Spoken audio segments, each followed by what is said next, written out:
അസ്സലാമു അലൈക്കും വറഹ്മത്തുള്ളാഹി.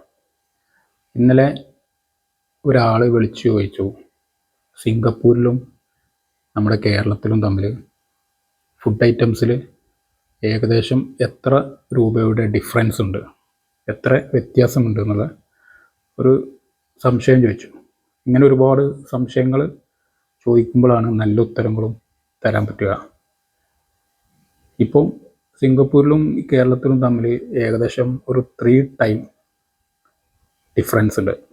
ഒരു ഉദാഹരണമായിട്ട് ഒരു 100 രൂപയുടെ ഒരു എന്തെങ്കിലും ഒരു പ്രൊഡക്റ്റ് ആണെങ്കിൽ, എന്തെങ്കിലും ഒരു ഐറ്റംസ് ആണെങ്കിൽ അത് ഒരു 300 രൂപ ആയിരിക്കും സിംഗപ്പൂർ.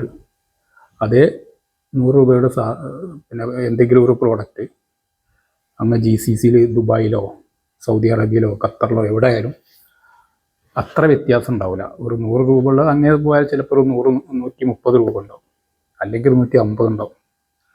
ആ ഒരു സാധ്യതയാണ് നമുക്ക് ഉപയോഗപ്പെടുത്തേണ്ടത്. പ്രത്യേകിച്ച് ഡോളർ കൺവേർഷനാണ്. അപ്പം ഒരു ഉദാഹരണം പറയുകയും, ഞാൻ ഇന്നലെ ഒരു ഉദാഹരണം പറഞ്ഞു.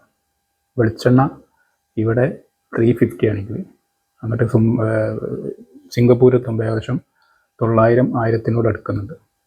അതേപോലെ നല്ല റൈസ് ബ്രാൻ ഓയിൽ ഞങ്ങളുടെ കയ്യിലുണ്ട്. റൈസ് ബ്രാൻ ഓയിലൊക്കെ എന്ന് പറഞ്ഞാൽ വളരെ ഹെൽത്തി ഓയിലാണ്. ഒരുപാട് ആരോഗ്യപരമായിട്ടുള്ള ഗുണങ്ങളൊക്കെ ഉള്ള പ്രോഡക്റ്റാണ്. അത് ഞങ്ങൾ എക്സ്പോർട്ട് ചെയ്യുന്നുണ്ട്. ജപ്പാന്, സിംഗപ്പൂർക്ക് ഓർഡർ ഉണ്ട്. അങ്ങനെ ഒരു വ്യത്യസ്തമായ ഒരുപാട് പ്രോഡക്റ്റുകളുണ്ട്.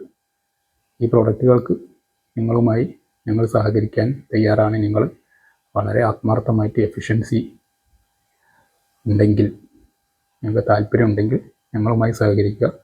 ഞങ്ങൾക്ക് പ്രത്യേകിച്ച് സാമ്പത്തിക മുടക്കോ ഒന്നുമില്ല.